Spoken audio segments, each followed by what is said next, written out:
नमस्कार दोस्तों, मेरा नाम डॉक्टर वरुण शर्मा है और मैं सूर्य हॉस्पिटल में कंसल्टेंट न्यूरोलॉजिस्ट हूँ। दोस्तों, कुछ दिन पहले मैंने आप लोगों के साथ एक प्रैक्टिस पॉइंट शेयर किया था जिसमें few points very very important जो हम स्टैंडर्ड डिलीवरी रूम प्रैक्टिसेस करते हैं उसके बारे में मेंशन किया गया था। तो आज मैंने सोचा एक स्मॉल सा वीडियो बना लूं और इन्हीं कुछ पॉइंट्स पे थोड़ा बहुत इलेबोरेट करके we will make sure that everybody learns about what is the standard delivery room practices, ठीक है। एंड मुझे उम्मीद है कि आप लोग इनमें से बहुत सारे पॉइंट्स ऑलरेडी आप अपने प्रैक्टिस में कर रहे होंगे, but let's begin with today video which is basically on standard delivery room practices in preterm delivery. Right. Change करते हैं. Yes. So I'm starting my presentation. So basically management of preterm baby in a delivery room. So most important दोस्तों है कि preparation phase कि usually हमें half an hour time मिलना चाहिए ताकि जो हमारी NICU की टीम है, हमारे नर्सेस हैं, वो लेबर रूम या OT में जा करके चीजों को प्रिपेयर करें, राइट। तो इसमें इंपॉर्टेंट कंसेप्ट है कि आप एक ट्रे रखिए और ट्रे में अपनी चीजों को अरेंज कर ले। जैसे हमें SpO2 प्रोब की जरूरत पड़ सकती है, ET ट्यूब है, लैरिंगोस्कोप है ना, बच्चे की कैप है, प्लास्टिक बैग एक इम्पॉर्टेंट चीज है जो हम प्रीटर्म बेबीज में एडवोकेट करते हैं। जो लेस देन 32 वीक्स बेबीज हैं जिनका वजन 1250 ग्राम के नीचे होता है, उनमें हम इन बेबी को शुरू में ही डिलीवर होने के बाद प्लास्टिक बैग में रखते हैं ताकि उनका टेम्परेचर मेंटेन कर सके।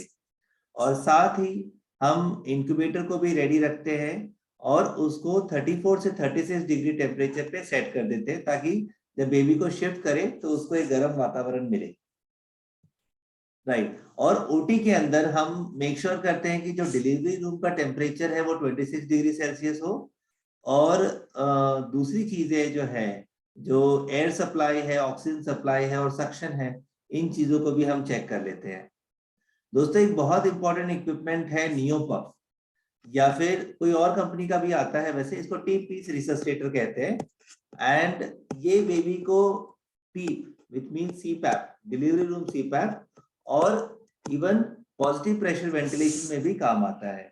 तो हम पीप और PIP दोनों सेट कर सकते हैं इसमें, एंड ये आपके डिलीवरी रूम में होना बहुत ही जरूरी है। उसके बाद जो हमारी टीम है, जैसे मैंने कहा कि टीम में कौन होनी चाहिए, तो एक नर्स, एक सीनियर रेसिडेंट और एक कंसल्टेंट। जहां पर सीनियर रेसिडेंट अवेलेबल नहीं है वहां पर कंसल्टेंट है, पीडियाट्रिशियन या न्यूरोलॉजिस्ट, वो अपने साथ 2 नर्सेस को लेके जा सकते हैं एंड वो तीनों मिलकर के बेबी को एक अच्छी तरीके से स्टेबलाइज कर सकते हैं। रोल्स डिवाइड करना बहुत जरूरी है। ऑब्वियसली कंसल्टेंट हमेशा एयरवे संभालता है until you are very confident कि आपका सीनियर रेसिडेंट डेफिनेटली एयरवे अच्छे से मैनेज कर सकता है तो आप उसको एयरवे दे सकते हैं। नर्स है जो इक्विपमेंट है और पल्स ऑक्सीमीटर को लगाना है, वो उनका रोल रहेगा।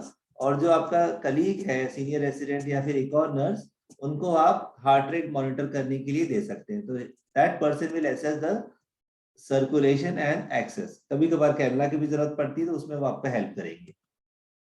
चलिए फिर देखते हैं कि डिलीवरी रूम प्रैक्टिसेस क्या है standard. First of all, most important is to communicate with the gynaecologist कि हमें डिलेड कॉर्ड क्लैंपिंग करना है।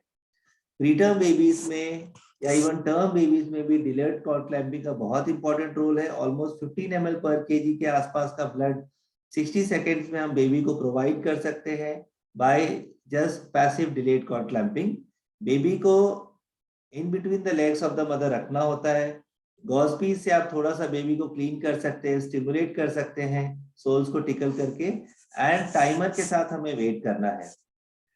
डिलेड कॉर्ड क्लैंपिंग उस स्थिति में नहीं करते जहां पर डिलीवरी एंटीपार्टम हेमरेज की वजह से हो रही है या फिर बेबी काफी लिम्प है और उसे रिससिटेशन की तुरंत जरूरत है। तो उस सिचुएशन में आप गायनेकोलॉजिस्ट को कम्युनिकेट कर सकते हैं कि कॉर्ड जल्दी क्लैम्प करके कट कर दें। मेटा एनालिसिस में भी पाया गया है कि डिलेड कॉर्ड क्लैंपिंग करने से काफी फायदे होते हैं बेबीज को। एनीमिया का रिस्क कम होता है, ट्रांसफ्यूजन की जरूरत कम पड़ती है, मोस्ट इंपॉर्टेंट जिनका हमें डर होता है प्रीमेच्योर बेबीज में, IVH, उसका रिस्क भी कम होता है, और NEC।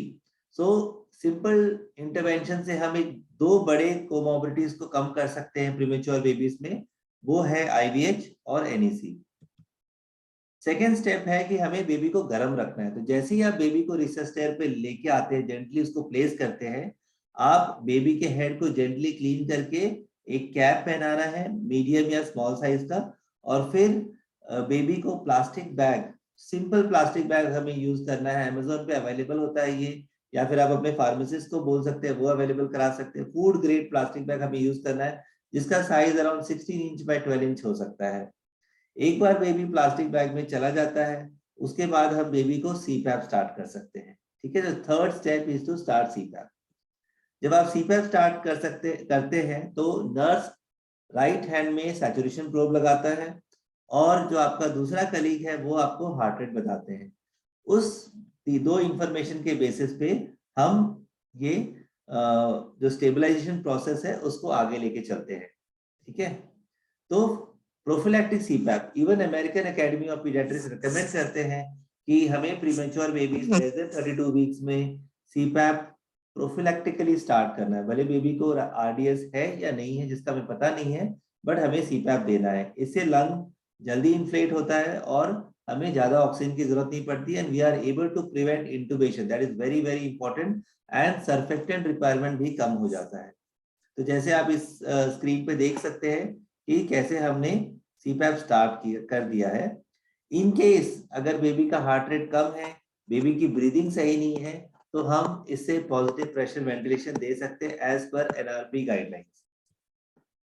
इस वीडियो में मैं आपको बताता हूं कि जो पीप है, इसको हम डॉक्टर पीप भी कहते हैं। बहुत सारी यूनिट में क्वालिटी इंप्रूवमेंट स्टडी चलती है कि why it is so important, right.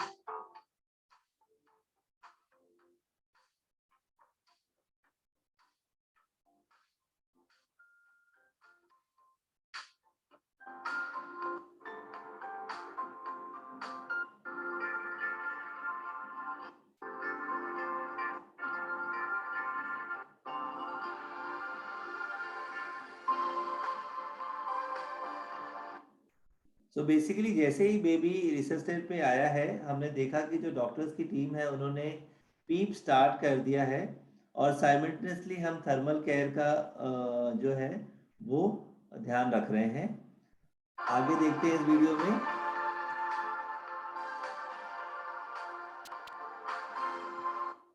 तो फ्रेंड्स, ये बेसिकली वीडियो लिया गया है एल्वियोलाई का, जिसमें आप देख सकते हैं कि पी प्रोवाइड करने से कैसे जनरलाइज्ड डिस्टेंशन ऑफ एल्वियोलाई हो रहा है, या एक तरह से एक्सपांशन ऑफ एल्वियोलाई हो रहा है, और ये बहुत बहुत इंपॉर्टेंट है लंग को रिक्रूट करने में, और इससे बच्चे की ऑक्सीजनेशन काफी अच्छे तरीके से इंप्रूव होती है।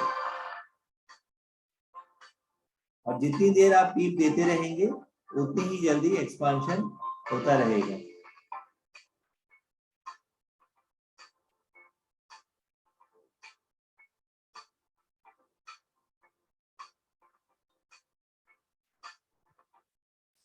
दोस्तों, एक बहुत इंपॉर्टेंट इंफॉर्मेशन है कि कितने पीप हमें स्टार्ट करना चाहिए। तो नॉर्मली हम 5 to 6 का पीप रखते हैं to start with, and FiO2 30% रखते हैं प्रीटर्म बेबीज में। ब्लेंडर होना बहुत जरूरी है लेबर रूम या OT में, राइट, बिकॉज तभी आप एक्यूरेटली FiO2 को टाइट्रेट कर सकते हो depending upon the saturation of the baby. And we know कि NRP गाइडलाइन में हमें 5 मिनट्स में कितना टारगेट अचीव करना है, एटलीस्ट 80%, और 10 मिनट्स में मोर देन 85% हो जाना चाहिए बेबी का सैचुरेशन, एंड देन अकॉर्डिंगली 90% के ऊपर होना चाहिए उसके बाद। ठीक है, तो उसके हिसाब से हम इसको टाइट्रेट कर सकते हैं। नाउ जो नेक्स्ट स्टेप है, एक बार आपने स्टेबलाइज कर लिया है बेबी को, तो अब सवाल उठता है कि किन बेबी को इंटुबेशन करने की जरूरत पड़ेगी। एक, अगर बेबी का चेस्ट राइज नहीं हो रहा है, उसकी हार्ट रेट डाउन हो रही है, तो इवेंचुअली हमें बेबी को इमीडिएटली इंटुबेट करना पड़ेगा। सेकेंड सिचुएशन ये आती है कि मान लो बेबी ने अच्छे से ब्रीदिंग कर रहा है लेकिन डिस्ट्रेस है बेबी को, but oxygen requirement more than 60% होती है अगर 10 मिनट्स में, so we will give 10 minutes to the baby to recruit the lung with help of CPAP. And I tell you, most of the babies in our unit also, almost even more than like 26 week around, हम baby को CPAP पे manage कर पाते हैं, and very few 20% of them only require intubation.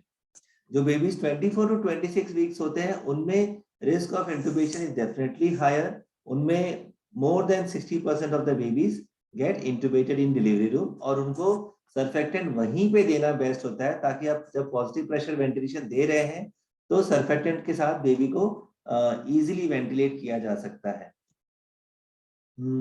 Important ध्यान रखना है कि टेम्परेचर हम मेंटेन कर रहे हैं. बेबी इनिशियली जब हम 100% ऑन करते हैं मैनुअल मोड पे, हमें स्विच करना है बेबी को from manual mode to servo control mode, ताकि बेबी हाइपरथर्मिक ना हो जाए. तो स्किन प्रोब आप जेंटली बेबी के चेस्ट पे प्रेस करके रख सकते हैं बिना कोई एडहेसिव लगाए. दोस्तों, प्रीमेच्योर बेबी का स्किन काफी डेलिकेट होता है और हमें इसका बहुत ध्यान रखना है, और स्किन पीलिंग एक कॉमन प्रॉब्लम है. तो आप माइक्रोपोर और ये सब अवॉइड करें.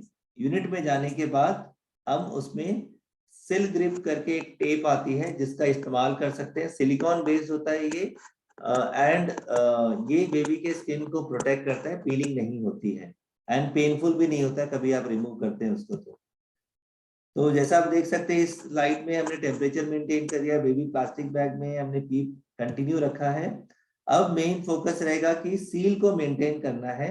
आपको जैसे ही आप सील छोड़ेंगे लंग्स फिर से डीरिक्रूट हो जाता है, तो make sure that you continue the pep.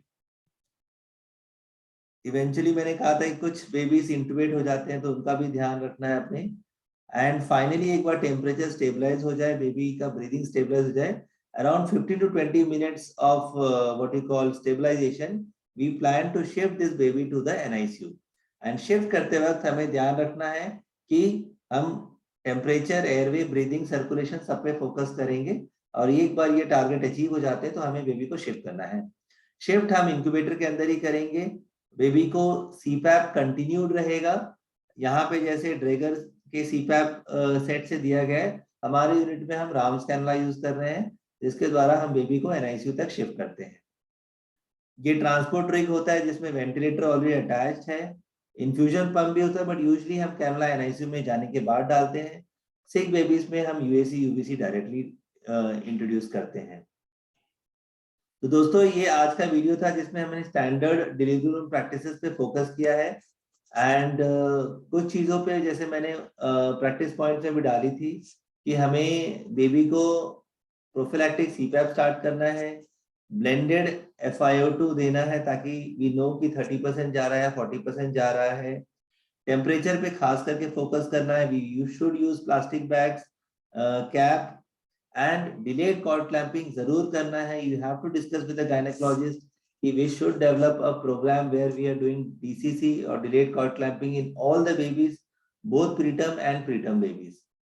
So I would like to receive comments or any questions from your side. कोई चीज आपको नहीं समझ में आई, आप मुझे कॉल कर सकते हैं, WhatsApp कर सकते हैं, and I will get in touch with you so that we can improve the care of preterm babies in the delivery room.